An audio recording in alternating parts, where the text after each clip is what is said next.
مولاي صل وسلم دائما أبدا على حبيبك خير الخلق كلهم مولاي صل وسلم دائما أبدا على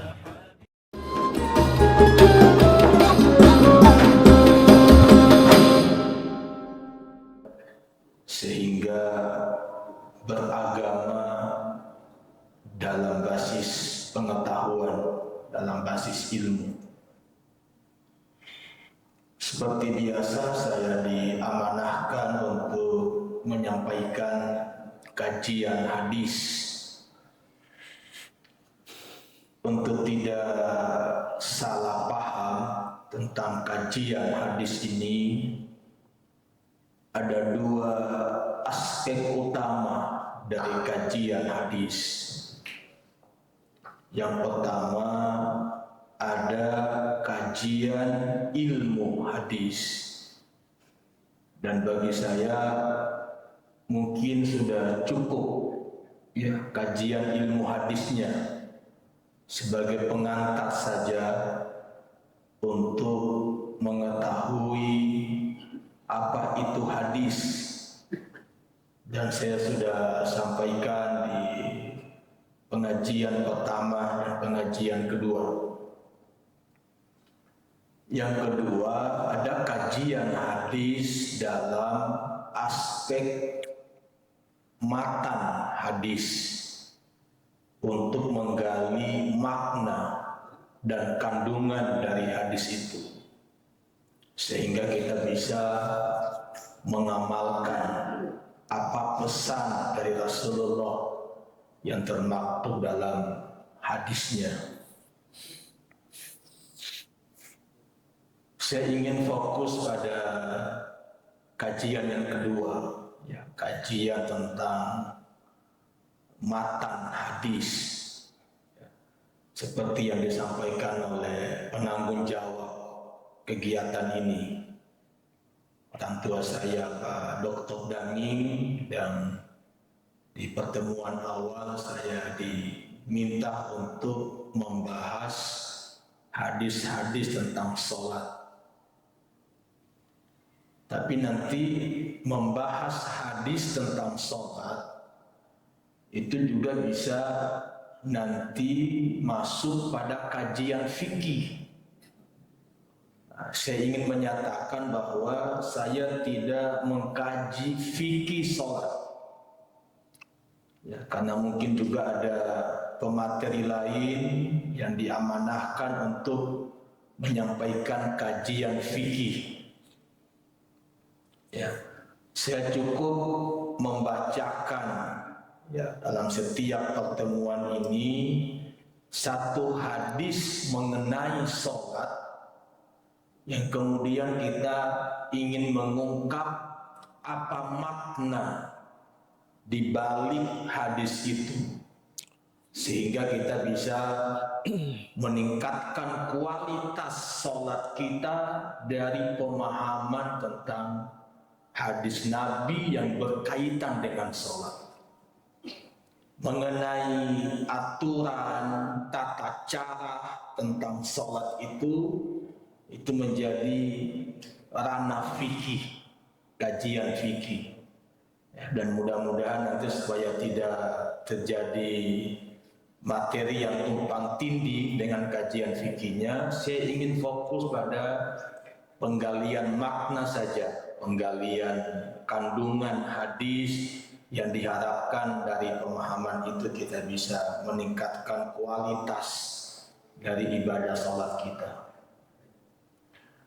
Orang tuaku semua yang saya hormati, saya muliakan, pada pertemuan kita malam ini saya ingin menyampaikan satu hadis Nabi yang ada pada kitab Sahih Muslim, demikian pula ada di kitab Sunan Abu Dawud, di kitab Sunan An-Nasa'i, dan kitab hadis Musnad Ahmad bin Hanbal, yang diriwayatkan dari sahabat Rasulullah Abu Hurairah.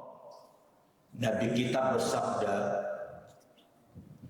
aqrabu ma yakunul abdu min rabbih wa huwa sajidun fa aktsirud du'a. Ya, mungkin kita sudah sering mendengar hadis ini. Nabi kita bersabda, keadaan seorang hamba yang paling dekat dengan Tuhannya adalah ketika hamba itu sujud. Fa'akthirud du'a, maka perbanyaklah berdoa. Secara tekstual, ya, hadis ini kita bisa pahami secara teks. Posisi sujud adalah posisi di mana seorang hamba benar-benar dekat dengan Allah. Karena kita dekat dengan Allah, maka kesempatan bagi kita untuk memperbanyak doa. Jadi ada dua poin penting dari hadis ini. Sujud sebagai posisi paling dekat hamba dengan Allah. Yang kedua, perintah untuk memperbanyak doa. Orang tuaku semua, sujud itu merupakan puncak, ya, puncak penghambaan kepada Allah. Kalau kita sholat, kita mulai berdiri, kemudian ruku, ya, kemudian sujud. Kalau kita berdiri, kita ruku, itu masih belum terlalu hina kita. Kita masih bisa punya sisi kesombongan. Kalau kita berdiri kan merasa gagah kita. Posisi setelah kita berdiri untuk merendahkan diri kita dengan menundukkan kepala, dengan ruku. Tapi puncak kerendahan kita itu ketika kita sujud. Jadi posisi fisik yang paling rendah itu akan mengantarkan kemuliaan kepada Allah. Jadi orang mulia itu bukan pada kemuliaan dengan atribut-atribut dunia, tapi kemuliaan seorang hamba adalah kemampuan dirinya untuk merendahkan, kemampuan dirinya untuk merendahkan dirinya kepada Sang Penciptanya. Jadi semakin kita merendahkan diri kepada Allah, itu menjadi pintu untuk semakin tinggi dan mulianya kita.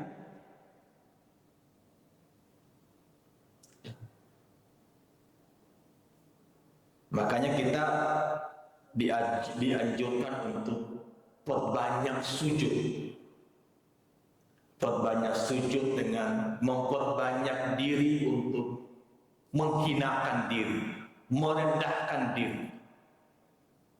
Menghinakan diri, merendahkan diri, pintu untuk meraih kemuliaan Allah Subhanahu wa ta'ala.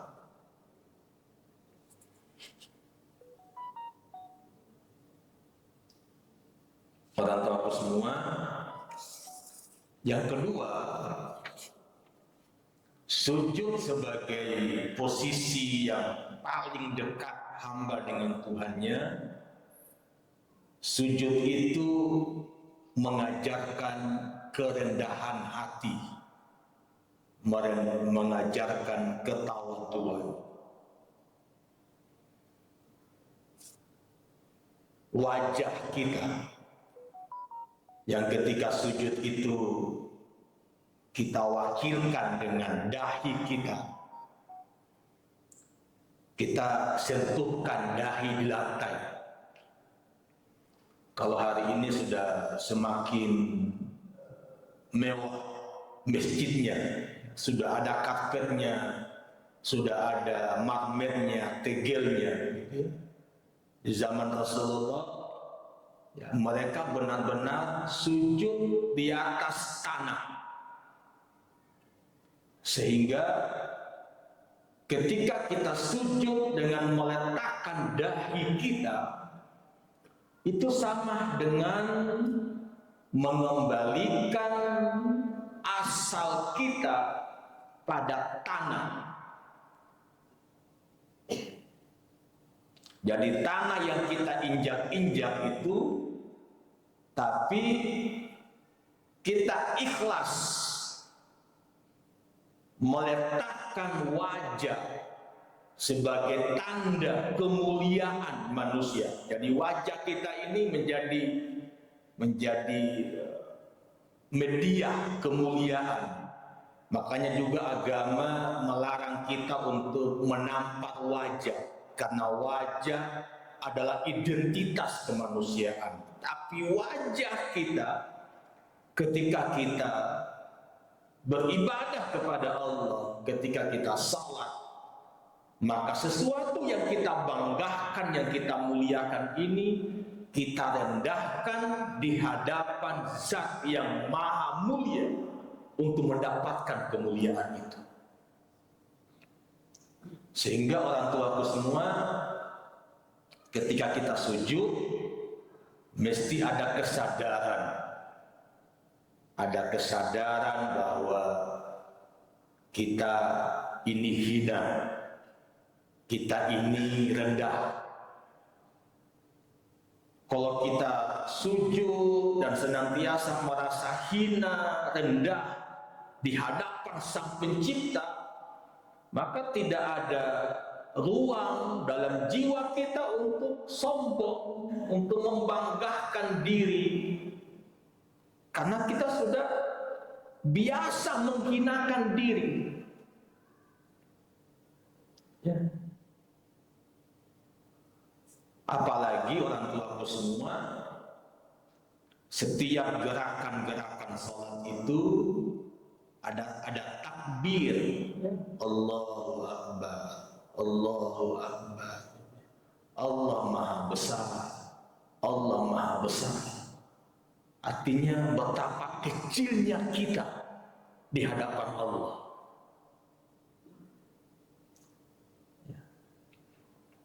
Sehingga dalam sholat ini kan kita tidak boleh membawa atribut duniawi kita. Di masjid, di depan Ka'bah ketika orang umrah, haji, di situ tidak ada kemuliaan, tidak ada presiden, tidak ada gubernur, bupati, wali kota. Semuanya hanya hamba yang hina, yang diciptakan dari sumber yang sama, tanah.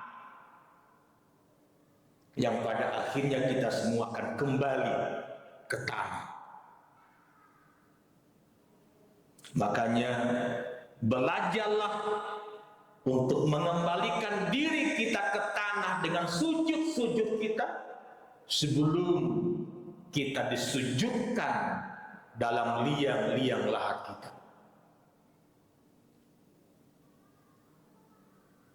Ya, karena orang tua semua, penyakit yang paling berbahaya pada diri kita itu kesombongan. Jadi sujud itu ruang tempat untuk mengikis kesombongan. Jadi kalau ada orang yang sudah rajin sholat berjamaah di masjid Madiyah, tapi masih sombongnya luar biasa dengan atribut-atribut duniawinya, cukup disayangkan. Dia belum memahami betul apa makna dibalik sujudnya kepada Allah.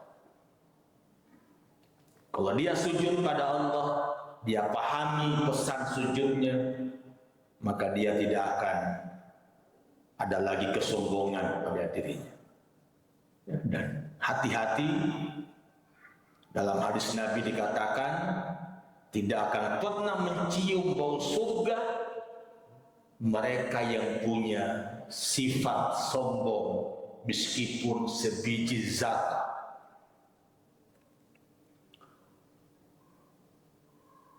Orang tua semua. Yang ketiga, sujud itu sebagai sarana transformasi spiritual.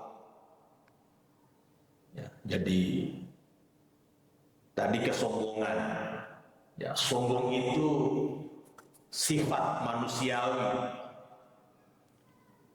Jadi kita ini manusia unik, ya.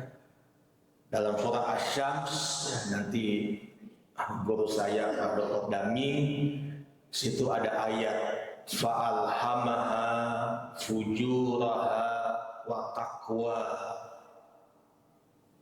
Allah hiasi, Allah ilhamkan dalam diri kita, dalam jiwa kita ada potensi keburukan, ada potensi kebaikan.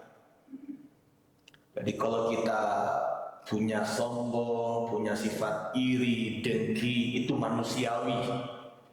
Tapi hal yang manusiawi ini mesti kita bersihkan, jangan dipelihara. Jangan dipelihara kesombongannya, jangan dipelihara irinya, jangan dipelihara dengkinya. Bersihkan, dan membersihkannya melalui latihan-latihan sujud kepada Allah. Jadi sujud itu proses melatih diri untuk menghinakan diri. Ya, makanya dalam perspektif tasawuf, ya, orang tuaku semua, ulama-ulama sufi itu Pak begitu khawatirnya dengan kesombongan dalam dirinya, dengan pakaiannya misalnya, maka para sufi itu kadang-kala pakaiannya compang-camping Pak. Ya, karena pakaian kita ini kan pintu awal kesombongan. Ya, pintu awal kesombongan. Makanya ketika Nabiullah Adam alaihi salam, ya, melanggar, memakan buah khuldi, apa yang terlepas dari Adam dan Hawa? Yang terlepas pakaiannya Pak. Bahkan mereka harus mengambil daun-daun pohon di surga untuk menutup aurat tubuh mereka. Ya, artinya apa? Ketika kita melakukan keburukan, ketika kita melakukan dosa, kita sedang membuka diri kita, membuka keburukan kita. Ya. Orang tua semua, kita bagaimana caranya kita berpakaian supaya tidak sombong? Ya, selalu dengan doa. Ya, jadi untuk membersihkan tidak sombong itu, lakukan segala sesuatu karena Allah. Ya. Untuk menghadirkan Allah dengan doa. Ya. Jadi berpakailah, pakailah pakaian dengan doa. Ajak Allah. Kalau tanpa doa, yang muncul kesombongan. Gagahku, mahalnya bajuku. Tapi kalau kita dengan doa, maka Allah yang membimbing jiwa kita. Hati-hati kita. Memang bagus pakaian bos, tapi kalau Anda sombong dengan pakaianmu, alangkah hinanya kita di hadapan Allah Subhanahu wa Ta'ala. Makanya orang tuaku semua, ketika orang haji, orang umroh, satu di pakaiannya. Ya. Kalau kita sholat ke masjid Madiyah, kita bisa berbeda-beda pakaian kita, bisa beda-beda harga pakaian kita. Tapi kalau kita hadir di depan rumahnya Allah, di depan Ka'bah, tidak ada perbedaan-perbedaan itu. Orang hanya memakai kain putih sebagai simbol akhir kehidupan kita akan dibungkus oleh kain yang sama. Makanya orang tuaku semua, setinggi apapun jabatan kita, sekaya apapun kita, kalau kita sudah selesai kontrak kehidupan dunia kita, kita hanya dibelikan kain yang paling murah. Itulah kain kafan. Hanya jangan menyombongkan diri dengan pakaian-pakaian kita, dan agama hanya mengenal satu pakaian, walibasut taqwa zalika khair. Satu-satunya pakaian sebagai identitas kemuliaan itulah pakaian takwa. Karena takwa itu bukan gelar, bukan identitas, tapi dia pakaian. Kalau kita sudah takwa sebagai pakaian, maka kita akan mengamalkan hadis Nabi, ittaqillah haitsuma kunta. Takwalah kepada Allah dimanapun kalian berada. Kita bisa takwa kepada Allah dimanapun kita berada, manakala takwa itu menjadi pakaian kita. Ya, kalau kita kadangkala membawa pakaian-pakaian duniawi, pakaian jabatan, pakaian gelar akademi, ya, dan lain-lain. Ya. Yang keempat, orang tuaku semua, saat sujud adalah waktu ijabah berdoa. Jadi kalau kita ingin menikmati kedekatan dengan Allah, maka nikmatilah sujudnya.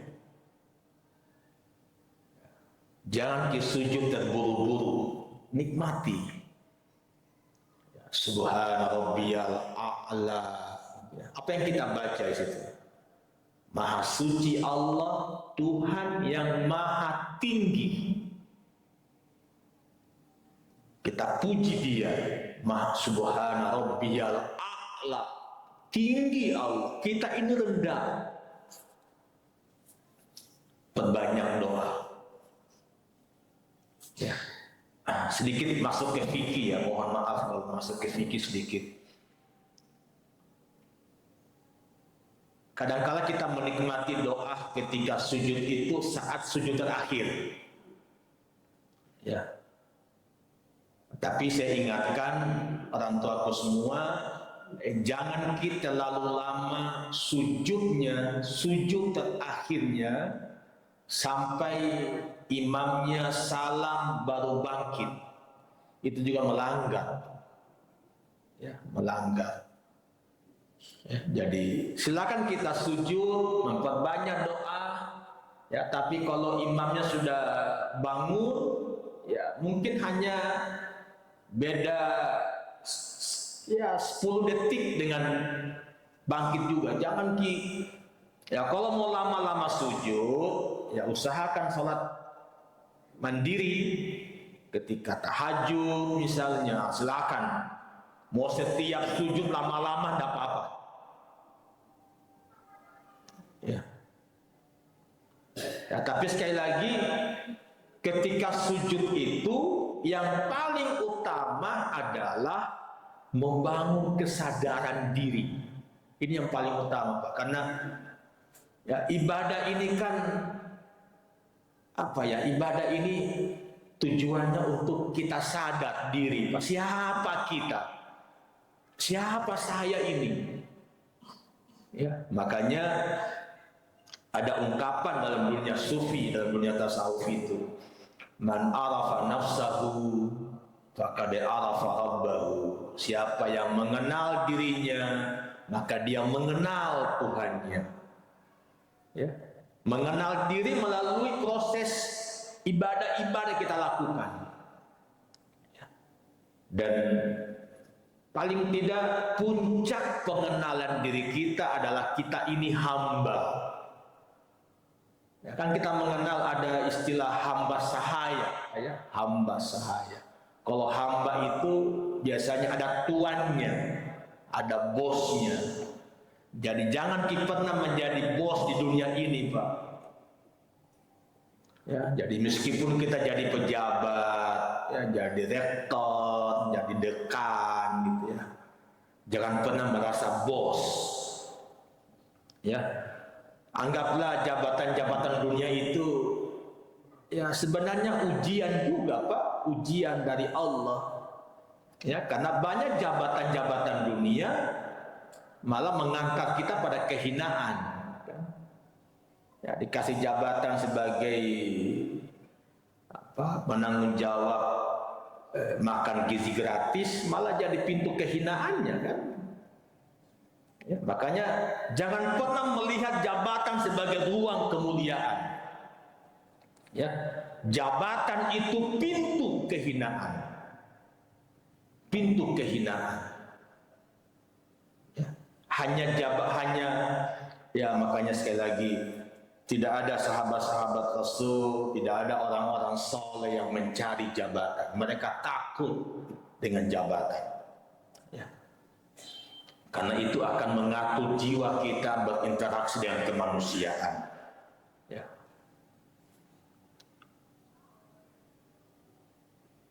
Nah, mungkin cukup sebagai pengantar ya, masih banyak tapi terakhir mungkin ya, terakhir sujud sebagai sumber ketenangan jiwa. Jadi kita berbanyak sujud, dan di sujud itulah segala keluh kesah kita ya, kita tumpahkan. Ya, dan doa itu adalah ruang keluh kesah hamba dengan Tuhan.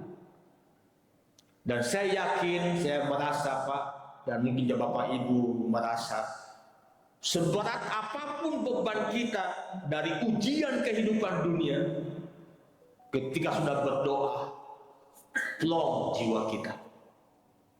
Apakah Allah menerima doa kita? Yang penting kita sudah menyampaikan segala keluh kesah kita. Ya, karena kita sadar segala hal, segala masalah, kegelisahan itu dari Allah. Ya, makanya ada doa, Allahumma inni as'aluka khairal mas'alah. Ya Allah, saya mohon sebaik-baik masalah. Hidup ini masalah. Ya, hidup ini masalah. Dan mintalah masalah yang baik-baik, bukan masalah yang tidak baik. Dan kalau ada masalah yang tidak baik, laporkan kepada zat yang menciptakan masalah itu. Biarlah dia yang memberikan solusi, jawaban dari masalah. Ya, jadi doa adalah ruang kita berkeluh kesah. Doa adalah ruang kita menyampaikan masalah kita kepada Allah. Ya, dan olehnya itu tidak ada tempat kita meminta dari setiap masalah, hanya kepada Allah. Itulah makna ayat yang sering kita baca, iyyaka na'budu wa iyyaka nasta'in. Mungkin sebagai pengantar itu orang tuaku semua, ya, intinya dari hadis yang saya bacakan tadi, kita diajak untuk memperbanyak sujud sebagai ruang kedekatan yang sangat intim seorang hamba dengan Tuhannya. Dan ketika sujud, sampaikanlah keluh kesah kita kepada Zat yang menciptakan masalah dalam kehidupan kita. Alhamdulillah, kita telah sama-sama mendengarkan dan menyimak salah satu hadis yang disampaikan oleh Bapak Ustaz, hadis tentang keutamaan memperbanyak doa ketika sujud ke hadapan Allah Subhanahu wa taala. Baik, selanjutnya saya diserahkan kepada bapak-bapak, ibu-ibu yang ingin bertanya, baik seputar materi ataupun di luar materi. Baik, silakan. Silakan Bapak. Mohon sebelum bertanya diperkenalkan dulu Pak. Bismillahirrahmanirrahim. Assalamualaikum warahmatullahi wabarakatuh. Salam. Nama saya Muhammad Yusuf Raja. Yang saya mau tanyakan Pak Ustadz, pada saat sujud terakhir itu dalam berdoa, kalau dalam bahasa Arab kita boleh menyebutnya, tapi kalau dalam bahasa Indonesia dalam hati. Tapi pernah saya dengar Ustadz juga mengatakan bahwa walaupun dalam bahasa Indonesia boleh disebutkan gitu. Bilang yang mana yang betul ini, apakah hanya yang Arab yang kita boleh nyebut dan yang bahasa Indonesia dalam hati saja. Jadi mungkin ada konfirmasi dari Pak Ustadz. Terima kasih. Assalamualaikum warahmatullahi wabarakatuh. Oke, terima kasih. Ya, ini berkaitan dengan doa yang dilafalkan mungkin ya. Ketika dilafalkan, apakah hanya doa yang berbahasa Arab atau juga doa yang berbahasa lain, Indonesia atau Bugis? Kalau saya, pandangan pribadi saya, seperti yang tadi Bapak sampaikan gitu ya. Jadi ketika sholat itu, ya kalau kita kurang doa yang kita hafal dalam bahasa Arab, ya, doa bahasa hati, ya, jadi bahasa hati, bukan bahasa lisan. Kalau bahasa lisan nanti kita bercakap-cakap dalam bahasa di luar bahasa Arab, dan itu bisa membatalkan sholat. Ya, nanti kalau ini dibolehkan, nanti bisa jadi dan mengatakan kalau dia sholat, Allah Maha Besar, Sami Allahu liman hamidah, Allah Maha mendengar bagi yang memujinya, kan sama itu. Jadi kalau kita ada pandangan ya, kalau ada pandangan yang membolehkan doa dengan lisan dalam bahasa di luar bahasa Arab ketika sujud terakhir, itu bisa membatalkan sholatnya sebenarnya. Ya, karena dia mengucapkan sesuatu ya dalam bahasa lisan, bahasa lisan yang bukan bahasa Arab. Ya, dan ibadah ini kan sebenarnya hati, dan doa itu juga hati. Ya, jadi ya memang ya doa itu kadang diucapkan gitu ya, tapi doa yang paling intim doa di dalam hati. Ya, zikir itu kan ada tingkatannya, dan doa itu bagian zikir ya. Ada zikir lisan, ada zikir kalbu gitu ya. Nah, dalam sholat itu memang ada bagian zikir lisan dengan doa-doa yang Nabi ajarkan, yang sudah menjadi hukum-hukum yang sudah tauqifi ya, istilahnya, sudah contoh Nabi, sahabat gitu ya. Nah, tapi kalau ya memang ini jadi diskusi panjang juga nantinya ini ya, karena ada juga cendekiawan kita ya, ketika khutbah dia sudah bahasa Indonesia juga. Jadi kalau dia khutbah Pak, tidak lagi alhamdulillah, tidak perlu lagi dia bilang segala puji bagi Allah. Ya alasannya karena saya kan khutbah di depan orang yang cuma tahu bahasa Indonesia. Untuk apa saya menyampaikan bahasa Arab kalau mereka tidak mengerti gitu. Yang kita ingin jelaskan adalah ada bagian-bagian tertentu yang menjadi rukun dari khutbah yang mesti berbahasa Arab. Tidak boleh berbahasa Indonesia. Demikian pula ketika sholat. Dalam sholat itu ada zikir lisan, ada doa lisan. Intinya kan gini Pak, sholat itu doa. As-sholatu ad-du'a. Dan inti doa kita itu Fatihah sebenarnya. Jadi dengan membaca Al-Fatihah sudah inti doa itu Pak. Ya. Doa kita kan ihdinas siratal mustaqim siratal ladzina an'amta alaihim. Makanya kita aminkan kan? Kita aminkan. Ketika kita sujud dengan memperbanyak doa itu, kita hanya mengeluh, menyampaikan keluh kesah lewat rintihan-rintihan hati kita, rintihan kolbu kita. Kita ingin mendekati Tuhan dengan kolbu, bukan dengan lisan. Kalau lisan ini terlalu banyak bohongnya, ya, terlalu banyak bohongnya.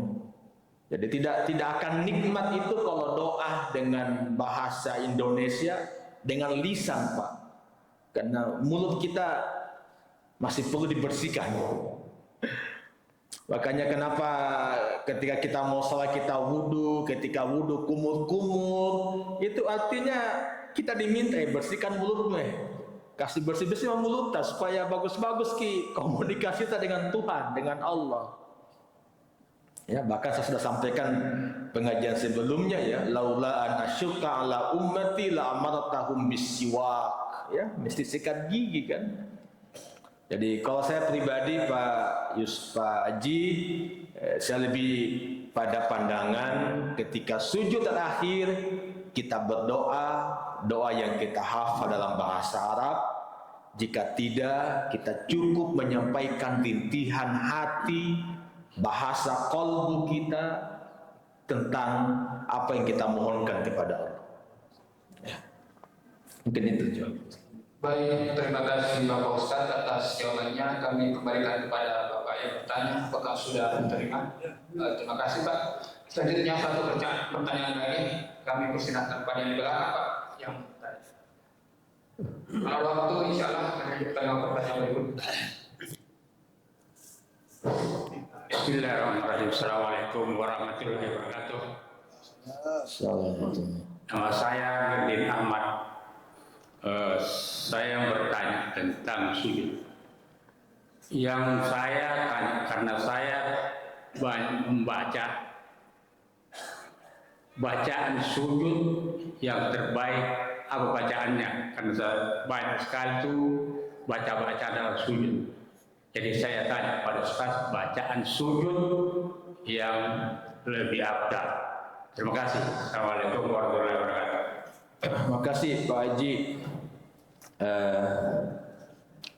Ya kalau saya pribadi Pak, semua bacaan itu terbaik. Ya, dan bacaan terbaik itu bacaan yang paling mudah bagi kita. Ya. Yang kedua, bacaan yang kita hayati, ya, kita pahami. Ya. Mungkin saya perlu menyampaikan permohonan maaf ya kalau saya tidak memberikan jawaban yang pasti bacaan mana yang baik itu. Itu bukan, itu ruang fikih, itu ruang fikih. Ya, saya tadi hanya menjelaskan pesan makna di balik sujud itu. Ya, kalau bacaannya sekali lagi bacaannya kembali pada kita. Apapun yang kita baca itu yang terbaik. Ya, karena ya yang kita baca umumnya kan satu nih, Subhan Rabbiyal A'la wa bihamdi, itu bacaan setiap sujud dalam setiap sholat itu ya. Nah, ketika sujud terakhir, karena kita ingin menutup sholat kita dan kita ingin menuntaskan segala keluh kesah kita, permohonan kita kepada Allah, maka sampaikanlah doa sesuai dengan harapan kita. Ya, jadi tidak bisa kita bertanya yang mana terbaik, karena yang paling tahu kita Pak. Apa yang kita butuh pada Allah. Ya, kalau saya mengatakan yang terbaik itu doa tentang anak soleh, mungkin bagian tidak baik itu Ustaz. Saya tidak butuh itu. Jadi doa itu kebutuhan Pak, kebutuhan kita. Doa itu kita sesuaikan dengan kebutuhan kita. Ya, bukan dalam konteks yang mana yang terbaik. Jadi meskipun misalnya Nabi mengajarkan doa-doa tertentu, tapi tidak mesti doa yang Nabi ajarkan itu yang mesti kita ikuti. Ya, karena kita kembali pada filosofi doa. Doa adalah permohonan hamba. Kalau kita bermohon pada Allah, berarti yang paling tahu apa permohonan kita, ya kita. Ya, kita yang paling tahu. Dan saya yakin dalam kehidupan kita selalu punya masalah, punya kegelisahan dalam diri. Dan sampaikanlah kegelisahan itu hanya kepada Allah. Ya, mungkin itu ya Pak Haji ya. Jadi sekali lagi saya mohon maaf. Mungkin nanti di kajian fikih tanyakan itu. Ya, kajian fikih tanyakan itu bagaimana list hadis-hadis Nabi tentang doa sujud. Ya, saya tidak fokus ke situ. Nanti saya coba cari lagi hadisnya. Apakah ada hadis-hadis Nabi yang secara khusus yang berisi doa sujud, apa saja itu. Tapi sekali lagi saya menyatakan meskipun ada doa Nabi yang Nabi baca ketika sujud, itu hanya bagian-bagian contoh doa-doa yang bisa kita mohonkan kepada Allah. Tapi doa yang terbaik adalah doa yang kita mohonkan, yang kita butuhkan kepada Allah. Apa yang kita hadapi dari kebutuhan kita. Ya, saya kira itu intinya mungkin. Ya. Baik, terima kasih Ustaz atas jawabannya. Kami kembalikan kepada Bapak. Bapak sudah terima. Alhamdulillah. Barangkali waktu sudah cukup Pak. Mungkin satu pertanyaan lagi. Oh iya, satu pertanyaan lagi. Yang Bapak depan gerakan dan tadi datang. Oke. Satu pertanyaan lagi. Ya, terima kasih. Assalamualaikum warahmatullahi wabarakatuh. Perkenalkan, nama saya Andis Pak Ustadz. Jadi ini sedikit saja terkait dengan sujud. Jadi di hadis lain dikatakan bahwa ketika sujud itu 7 anggota tubuh. Yang saya mau tanyakan ke Pak Ustadz ini wajah. Wajah ini sampai di mana batasannya Pak Ustadz? Terima kasih. Ya, ini masuk kajian fikih lagi nih, ya, kajian fikih. Ya. Jadi di awal saya sudah berikan catatan ya. Jadi memang hadis itu sumber dan bisa masuk ke semua aspek ya, bisa fikih gitu ya. Ya, kalau wajah itu jidat kita dan hidung itu bagian wajah. Jadi hidung dan ini masih sujud itu. Ya. Jadi jangan juga terlalu kesini sujudnya, jadi ratakan saja. Ya, kemudian ya sujud itu kan nanti menjadi penanda ya. Jadi ada ayat di surah Al-Fat itu ya. Muhammad Rasulullah walladzina ma'ahu asyidda'u 'alal kuffari ruhama'u bainahum tarahum ruk'an sujjada yabtaghuna fadlan minallahi wa ridwana simahum fi wujuhihim min atharis sujud. Di wajah mereka itu ada bekas-bekas sujud. Ya, nah, cuma bekas-bekas sujud jangan diartikan jidat yang hitam gitu. Jadi bekas-bekas sujud itu Pak, yang kita artikan adalah cahaya wajah yang kita aktualkan dengan akhlak. Ya, karena akhlak yang buruk akan melukai wajah kita. Ya, jadi buruknya akhlak menjadi buruknya wajah kita. Ya, baiknya akhlak menjadi baiknya wajah kita. Ya, ketika kita berakhlak baik, bagusnya tahu ini orang. Seseorang itu ditandai karena wajahnya. Ya, ditandai karena wajahnya. Ya, Bapak Ibu bisa mengenal Pak Laude kan dari wajahnya. Ya, makanya dari wajah ini ada bekas sujud kita, bekas sujudnya itu pada akhlak kita. Sekali lagi pada akhlak. Ya, tutur kata yang baik dan seterusnya gitu. Nanti lebih rinci di fikih Pak ya. Jadi karena ada bagian kajian fikihnya ya, jadi nanti fikih sholat yang menjelaskan bagian-bagian tubuh mana yang mesti sujud. Nah, tapi saya ingin tadi hadis tadi itu fokus pada sujud wajah kita ini yang menjadi identitas kemanusiaan, identitas kemuliaan, tapi di depan Allah kita benar-benar hinakan wajah kita, menghinakan wajah untuk menuju kemuliaannya. Ya, jadi kita ini Pak kalau mau mulia hinakan diri Pak. Ya, kalau kita memuliakan diri itu pintu hina. Ya, jadi jangan memuliakan diri tak Pak. Ya, kan kita hari ini terlalu banyak suka memuliakan diri, merasa paling hebat, paling jago. Ya, padahal merasa jago itu hina sebenarnya. Ya, jadi hinakan diri kita, dari kehinaan diri akan mendapatkan kemuliaan dari Allah Subhanahu wa taala.